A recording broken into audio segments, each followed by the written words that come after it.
Ladies and gentlemen, welcome to award season. This is a show where we talk about movies and television shows that we feel will be around for award season. I'm Highlight. I'm Abraham. And this is award season. Your hustle for your last name, legacy. Your family, legacy. Your legacy, legacy. It's all about your last name, legacy. Your family, legacy. Your legacy.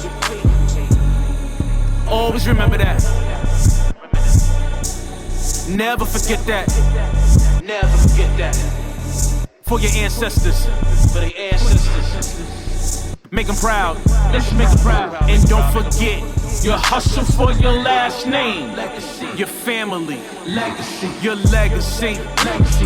Legacy. It's all about your family. Legacy. Last name. Legacy. Your legacy. Legacy. Legacy. Friends and neighbors. Friends and neighbors, man. What are your thoughts? Mel, she's crazy. I don't know what's going on with her. Okay. She's having a meltdown. First of all, I don't think she hit the dog. I think that was a setup. Now, you feel like the dog was just laying in her driveway because the gardener hit her? I believe that someone, I don't know if it's a gardener, but she didn't do it. Well, you saw the gardener's truck. That's the reason why she was raced past the truck. I saw the truck to go into the driveway. But I don't think it was her who killed the dog. I think that the previous person who did it killed the dog. And why would his truck still be there, though? I don't know. Interesting. Well, I mean, look, I feel like she's completely unhinged, and I feel like she's one of those people who's used to things going her way, and because things aren't going her way, she's really pissed off, and she's taking it out on her neighbors. At first, I thought the neighbors were kind of being unreasonable when it came to the fact that they didn't curb their dog, and they didn't think about, keeping their dog on their premises, and always, being kind of submissive when she was saying, well, the dog, basically dooted on my lawn. Can you keep your dog on your side? But her response was really... It was over the top. It was over the top. It was over the top. And she's one of those people who doesn't respond well to being, I guess, told that she doesn't matter. Because it's like, that's the reason why she probably broke up her marriage in the first place, is the fact that she felt like she didn't matter to him, Which kind of is telling, because she's a psychiatrist, right? Mm-hmm. That shows that she has a lot of issues. She's a certified therapist, and she is treating patients. And for some reason, she was treating patients. And I guess because of the arrest, she has to take a sabbatical. A sabbatical, yeah. But no, because of the slap on camera. Oh, that's right. That's the reason why they basically essentially fired her. Right. But she's like really riled up. Yeah, it's just an interesting dynamic where you have somebody who's just used to things going their way, and now that she's having a little bit of challenges, and they're not really challenges if you think about the grand scheme of it's people's all lives. It's all in her really head. In her head. On her head. It's all in her head. Yeah, because she's living in a virtual mansion that her ex-husband is paying for everything, and she still gets what? Alimony checks and child support checks. I don't know if she gets alimony checks per se, but he's paying for everything. All her skincare and all, everything. All her shit. He's paying for everything. Everything. She doesn't necessarily have to work. That's why her being fired didn't even really bother her or faze her that much. It was more about the fact of the embarrassment and, to her ego. Correct. More than anything. Correct. But that character is something else. But on to Jon Hamm's character. Man. This guy is just digging a deeper hole for himself. So who scooped him up at the end? I think it had to have been James Marsden's people. And I believe it's connected to him potentially trying to sabotage things, where he's trying to get himself investigated by... Remember, he spoke to the girl who works for the investment company? Yes. Who's to say that James Marsden character or someone representing her didn't reach out to her already because she's involved? You know what I'm saying? Like, they're going to cover all their bases for the people that are involved to make sure that... Because they went after him. I feel like they went after him strategically from the very beginning. So this was his opening to essentially get, when the guy stole from him, he's like, oh, this is great. Now I got this guy. and now he goes after the people who are going to be working with him to get some extra assurances. I mean, I think it's just a great lead up to the series finale. Absolutely, absolutely, and Yeah. I believe James Marsden's character is a pretty nefarious character Oh who's my God. probably involved in killings and doing like even the character that is dating him, Olivia Munn's character. Sam. He's like, I just can't shake the feeling that he's like probably had somebody killed. She You know? knows. Yeah, like she could feel it, you Yeah, know? yeah. And What do you think of his daughter? oh, I think his daughter is once again like the wife who essentially is not used to things not going her way. She's used to things just Playing out the way happening, playing out exactly. Because she's super rich. Her father has access to $1 billion, and she's an only child. She gets what she wants. very much. You know, that's literally what she wants is the interest of this one kid right now, because I guess she just gravitated towards him. I don't think she really likes him for I real. think she's bored. She's just bored. Yeah, she needs And someone they're to hang also out with. accessible. They're close. Yeah. She needs someone to hang out with, and he's the closest thing. So she's just like, yeah. And I get to take him from a girl. That's even better. You know, that's a cherry on type. You know what I'm saying? It's kind of like Euphoria, where Sydney Sweeney's character essentially took took Nate from Maddie. You know, Right. You know, it's kind of in that way. It's that's an interesting parallel. Yeah. And speaking of Euphoria, my man Nate. Oh my God. It's a wrap. The way, He went out. the manner in which this character was killed off felt personal. It felt as if the director, Sam Levinson, or the creator, Sam Levinson, had an issue with Jacob Elordi because it was so brutal. A snake coming down a hole, and a rattlesnake at that, coming down a hole, and the man's in a coffin. Oh my God. I mean, I I couldn't even watch it. didn't think it would lead up to that. Mm. I thought it was gonna break his arm, or do something to his face. Look, I But to said last bury him, yeah, I knew they were gonna kill him. yeah, I did. felt it. I knew they were gonna kill him because you don't lead up to cutting off toes and fingers. The next level is you're gonna just kill a And person. it makes sense in real life. Yeah. He's doing well. Yeah, like it's not going He's to doing be really well. They're not gonna escalate it to that level where they're cutting off body parts to just let him live, unless he was able to pay it. And I saw no way that Cassie was gonna come up with the money to pay him. She never seemed like she had that that determination to make that kind of money, or that focus to stay interested. The woman was willing to abandon her man because he wouldn't give her a flower arrangement for $50,000. So, I mean, I didn't understand why Alamo Brown did the setup the way he did at the end. There was no money in the bag. yeah, I mean, I think Alamo actually wanted to size up because he said, I don't mess with Armenians. You know what I'm saying? He said that. And then he wanted to size up the situation and see what it was. And then once he saw what it was, he was just like, man, I could take care of this. And that's what he did. He got He took care of the guy. that single shot Yeah. right in the throat. And essentially, I think the guy who was the bruiser enforcer, Alamo probably either killed him, or I could see a situation where he's like, come work for me. You know what I'm saying? Because this guy's just an enforcer. He's like, yo, the guy was helping digging out Nate. Once his boss was dead, he was just like, all right, well, what do I do now? I'm taking orders. Like I'm not sitting there. I don't need vengeance. Right, I don't care. Right. I'm getting paid to do this. Right. So what did you think of his character, Colin Domingo's character? Oh yeah, finding out his character arc was really interesting, and just seeing that pattern of drug addiction as well as watching someone struggle with their family life to the point where they needed to be with a stripper. Wow. I mean, well, a prostitute essentially. Right. And then go from the prostitute to hard drugs. Like the guy's on He crack. he was he was totally You know, out of it. He was out of it, and then losing all of the, people he's trying to help. He's just losing one after another and after another after another. That book was filled with people. Like I mean, he was scrolling through the pages, and you probably saw at least 20 names and dates. Dates of their death. But also affects him because he's still living Yeah.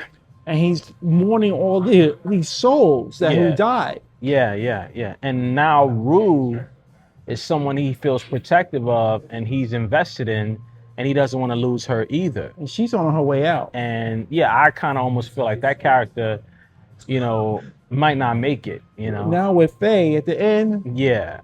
And it's just one of those situations where if she were to be killed off, they've established all these new characters. You still have Maddie, you still have Sydney Sweeney's but character. would it be worth watching? I think it would. Really? Sydney Sweeney is the star. Like outside of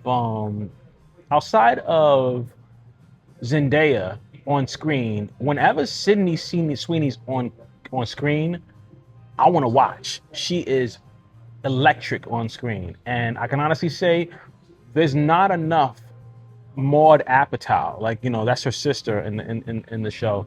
There's not enough of her. If we saw more of her, and even we saw what's going on with Maddie, I think Zendaya is that force that they can't kill her off this season because she's just the thing, the glue. She is the good one. She's the glue. When you think of Euphoria, you think of her. Yeah, you think of her. So Right. they're gonna find a way to keep her alive. But now that you got Nate out of the picture, you do have all these female characters that you can revolve the show around, and they've Also- all got different lives. Also, too, Sharon Stone. Sharon Stone's down in the story. I don't know how much they're gonna delve into Sharon Stone. I kind of almost feel like, this was like a favor. Sam Levinson probably is gonna do a movie with her or something like Probably. that. Like that's how they do. Like they'll put people in stuff, use their profile to advance the show and keep a show going, and then they'll do a movie as a compensatory. Also, so we got thing. Kadeem Hardison. He's doing well. Kadeem Hardison, yes. He's doing really well. Yeah. He kind of messed up. Yeah, we gotta wonder if any of them are gonna be able to survive this whole drug raid situation, because I don't see how Alamo Brown doesn't get I don't know. Brown don't play. taken down. He don't play. Yeah, it's something different. Well, screen time. Issa Man, Rae, Issa Rae. Hooray Media. I really enjoyed the first 27 episodes. Versus the second part. The second part was the episodes were shorter now. You can see the difference. The first 27 episodes felt like they were more like a minute and a half to 2 minutes Yeah. each. These episodes were clearly a minute each until you got to the 57th episode, which was like a little over 2 minutes. And what I can say is I was underwhelmed. And the reason why I was underwhelmed is because it felt very soap opera-ish. It didn't feel real. The first part felt real. Right. I felt the same way because I was expecting more. There was nothing there. What were you expecting exactly? I was more suspense, more drama, but the drama there was a letdown for me. Yeah. It was poor. Well, what I could say is that Only I will say is that Issa Rae is making her money. She promoted her products. She's promoted Hilltop. Yeah. Promoted Blu-ray. She promoted her stuff. She's making that money. she is. Reason why I didn't like screen time, the second part of it, there was an intention to keep it, I guess, small as far as the casting. So they tied and intermingled these stories in a way that didn't feel authentic. And then you find out it's one of the people who's involved with another person outside of the group. And, we kind of could have felt that from the very beginning, but it felt so staged. It didn't seem... It felt so staged and Yeah. it felt so static because there's only one or two locations. Yeah, exactly. Either in the backyard or in the house. Yeah, exactly. So it was. Exactly. It had no motion. Yeah, there was no Yeah, it was- momentum yeah, with exactly. the themes. And That's exactly it. I kind of feel like, Do you care if it comes back? um, I don't know what they would be able to do Yeah, because it kind of almost felt like it was a finale, a conclusion had been done. And what would you do? Like, even though on the phone you hear the guy talking, the only thing that we need to do is now find out more about this guy and see where it goes from there. All of their secrets have been exposed. What else is going to be done? So I don't really know what to even say about that. it was a letdown for me. Definitely a letdown. I didn't feel like it was executed to the way it should have been. I saw the first part was more. First part had was me more- interested on Yes, pins and needles and like really like, oh wow, this is but I This is watched it different. today and I was just like, what? Yeah. Why am I watching this? yeah. It was yeah. not- I think about episode because I went up to 57 from 29. Episode 40, 41. I was just like, I was looking at my watch like, all right, let's time these episodes so I can get up out of here because I just want to finish it. And that's not a good to say sign. that I finished it. Yeah, just to figure out finished it. Yeah, you but know, so. it was a letdown. But no knock to Issa Rae. Right. She's talented. Make her and, money. Make your I'm money. Really Get your happy that hustle she's on. doing the vertical series. But, Yes. the execution on the ending of it wasn't what I would have expected and wanted. Well, speaking of Issa Rae, and she started, Insecure. Okay. What do you think is a better series, Insecure or Atlanta? I mean, it could That be is tough, controversial. man. It could That's be tough. controversial. Look, Atlanta is a more dramatic series, even though it's listed as a comedy. Atlanta is the better show. Insecure for me is actually slightly more entertaining and funny, but Atlanta is the better show. Who do you think people ride for more for Atlanta or more ride for Insecure? I think more people ride for Insecure. Okay, I think more people, and the reason why I think is more women will, which is the target market. because they connect with Insecure, Right. they'll rewatch it. They're looking for anything connected to it. So fandom, I think Insecure actually has more fans. But Atlanta has the critics. Atlanta does have the critics. Atlanta has the critics. Donald Glover has the critics. Yes. Issa Rae, even though she was nominated for an Emmy, I feel like she But is they not number getting one. as much. They didn't win Emmys. No, they didn't win anything. But Atlanta Atlanta won won. Best Show. Yeah. You know what I'm saying? At the Emmys and the Golden Globes. Yes. So, it kind of is what it is. But we can't say that awards are the main Right. measure It's not- because you have to really break it down. And I feel like Atlanta is the better show overall as far as the writing and all the material. But Insecure is probably the show that I want to watch if I want to just get a quick laugh and I want to be entertained. And I think over the years, it will still hold up. Each show will hold up over the years. Like I revisit and watch Insecure from beginning, from all the seasons about 2 years ago, because I thought it was really good. Yeah, I would agree. Because I wanted to laugh. Yeah, well, moving on, there's another show, Nemesis, Nemesis. on Netflix. Now, the creator, Courtney Kemp of Power, she's done it again. Yeah. This show, I watched that show over 2 days, got through all the episodes. It is fantastic. Some stuff unbelievable. Yeah. Some yeah, unbelievable. Yeah, but overall, it's a good ride. honestly though, it's unbelievable, but it's actually plausible. I agree. If you have madmen, if you have people who are psychotic and willing to go to that edge, it's plausible. So what I like about it is it's plausible is because it actually could happen. Right. But mentally, would a character do certain things because they would have to be borderline suicidal to attempt these things? Right. And I do like all the characters. Yes. I like the people from The Wire in there as well. Yeah, a lot of characters like a lot of Dominic Lombardozzi, Herc from The Wire is in it. You have the guy from Insecure, Matthew Law. Matthew Law is from Actually, Elon Noel. He's from Brooklyn, actually. Okay. He's from Insecure. Okay. And then Matthew Law, he's from that Tyler Perry show. Okay. On I think it's on BET. The President show. Oh. Yeah, I never watched it. I never watched it either. yeah. But yeah. I mean, are they yeah. still? And he's also from Abbott Elementary. Yes. He's also from Abbott. He's O'Shawn. I don't know him from that. Yes, I know. exactly. You know what I'm saying? But fantastic. Some of his show. acting is a little bit over the top in this show. Yeah. But it's good. And you got Gabrielle Dennis from The Game. Game. And the Black Lady Sketch Show. You got Cleopatra. You have Dawn Lewis. Yes. You have The father from Moesha. Moesha's dad. You know, there's a lot of good characters in this show. I feel. Oh, you have that brother who played Brother Mozood from the Wire.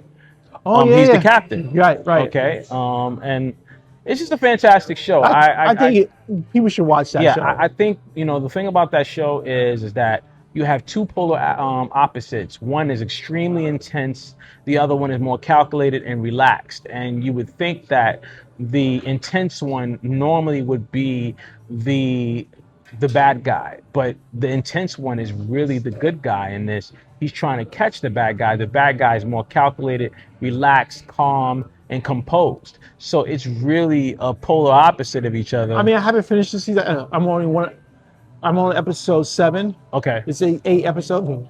Will it come back? Oh, absolutely. Okay. I think that's one of those shows that's already been It's a greenlit. good cliffhanger at the end. Yes, 'Cause it is. Okay. But the thing about it is I don't see a path for it to be stateside. I feel like it's got to be international now. Okay. I feel like he's got to go outside of the country, and then So they might continue make their way back to America in some way. All depends on the writing. We don't know how that's going to work out, but I don't see a situation where both of those characters can exist for more than 3 seasons. You know, this is first season, season number 2. They may be able to stretch it, whatever, but by season 3, one of those guys is going to have to die. It has to. There's no way that you can keep that going where both of those guys can exist, because one is a criminal, the other one is a cop, and it's going to be a conflict if they're ever in the same room. One of them's got to die. I agree. I do like the show. Yeah, I do as well. Yeah, I like the show. Okay, so Man on Fire. I've been watching them back and forth. I like Nemesis more than Man on Fire, but Man on Fire is good.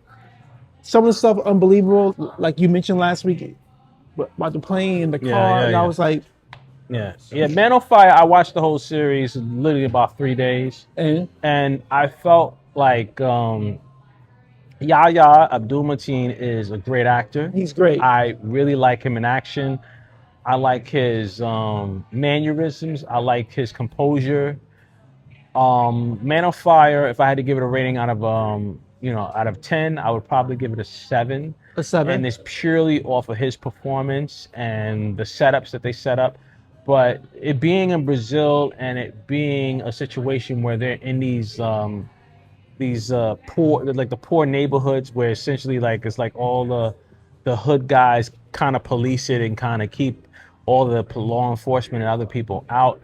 I don't know how real that would have felt for a guy to operate in that space. You know what I'm saying? And then also, he just walks around without a gun a lot. Like, who's so confident just walking around when everybody else got guns? And in Brazil. And also just people are shooting at you and you're just all good. Like, it's just like, I'm gonna be all right. This is gonna be okay. We're straight. I don't need this gun. Like, he left guns on the floor and I'm sitting like, yo, brother, go get those guns. Like, why are you running without guns? You're bugging. Like, it didn't make any sense to me. So some stuff doesn't add up. Yeah, it doesn't add up to me. And then even the girl, Poe, that he's essentially taking care of. Right. When I think about Poe, I'm like, little melodramatic, you know. She always felt like every time I saw her, she felt like she was about to cry. She's so emotional. She's so emotional appeal. Yeah, her parents died. Yeah. But it was like every scene, it felt like she was tearing up and about to go into that next phase of crying again. And it's okay to show that sadness, but there was no So transition. it's just It was one very, note, yeah, it was one- very one- one note. It was like Her acting is very limited. It's line. very limited. yeah, it was very much like a line of acting. It was Right. not any. There was no up and down. Seems There was like no she climax. has No two change. She has two speeds. Yeah. So I was disappointed in that performance, but But overall, you like this. yeah, it was entertaining. Okay. You know, A Man on Fire, and I would love to see a season 2. I saw that the cliffhanger left it off where there could be a season 2. Okay. You'll get to that. You'll see it. Okay. But it definitely can be a season 2, and I think that season 2 will probably be more entertaining than this one, Okay. based on the information I was provided. So we'll see. Okay. I look forward to it. All right, so I have to review this movie because I saw it. Do you have to review? I have to review this movie because I saw it. I Love Boosters, starring Keke Palmer, Lakeith Stanfield, Demi Moore, Paige, Taylor Page, Lakeith, what's the other gentleman's name? Oh man, I can't remember his name right William now. Pohl. Poutner is his name. Oh yeah, he's in the front for the bear. Yeah. He's really good Okay. in this. But it's not a good movie. What? And the reason why it's not a good movie, it's because it's so weird that it leaves the audience saying to themselves, "Why am I watching this?" That is the But problem. with this you movie. did share off camera there was some moments that you did like in the film. There were some moments that I liked in the Can film. you All right, can you expand on that? Demi Moore was very interesting in this film because she often said, like, those ghetto black bitches. That's, Those are exact words. yes. And it was basically because Keke Palmer and her crew were robbing her different stores. And she, didn't get a glimpse of their face necessarily, but she knew that they were black. And she was just so tired Damn. of them stealing from her. But the thing about it, though, with the writing is that Keke Palmer plays a designer who essentially had her design stolen by Demi Moore. And Demi Moore's, she submitted some proofs or some design patterns to them, and they basically rejected it and labeled it as being ghetto and not, becoming of her brand. And then she goes into the store and she sees it on one of the mannequins listed $4,000, and she's like, "Wait a minute, they stole my stuff and they labeled it as being ghetto." And that lends itself to be true because it Yeah. happens The a whole lot. fashion Where, industry- like Tommy Hilfiger did that. You know what I'm Many saying? people have done Yeah, it. like Marc Ralph Jacobs. Lauren. Yeah, they all have done they've it. done it. You know what I'm saying? So it's kind of based off of what has happened in the early 90s and going Yes. into the 2000s Yeah. with a lot of designers. So that part of it lended itself to be true and it felt real. But it's kind of like a sci-fi movie that doesn't know if it wants to be a political movie or if it wants to straight be sci-fi. And so many scenes are so weird. And then it has this kind of futuristic thing going on where they can go from, like, they go through a machine. Essentially, they can kind of go from America to China through this machine. It's not a time travel machine, but it's like a machine where you can teleport yourself, essentially. And it's very interesting. Very, very, very, very weird. I mean, hey, are you a fan of Boots Riley? Yeah, I love Sorry to Bother You was a really good movie. Okay. That's what had me interested in This is into the second film? This is third film, I Okay. think. But it just didn't translate. I'm planning to go see it tomorrow. It didn't translate the way I thought it should, and I would not suggest this movie to anyone, actually. Wow, damn. I would say that you will be in the theater like, wow, this movie is so weird, I want to leave. Okay. And that's the feeling that I had. I was like, I'm just getting through this movie so I can talk about it because I do not want to stay here. That's what it felt like. But you said your wife wanted to leave, right? She wanted to leave like 30 minutes in. Yeah. Shout out to Melissa. I made her stay. Yeah. Shout out. So we gotta run, man. Thank you for watching award season. I'm Highlight. I'm Abraham. We'll see you next time. Please like, subscribe, and leave comments and tell us what you're watching. Yes. And we'll see you next week. Peace. Your hustle for your last name, legacy. Your family, legacy. Your legacy, legacy.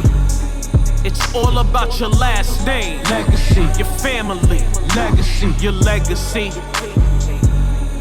Always remember that. Never forget that. Never forget that. For your ancestors, for the ancestors. Make them proud.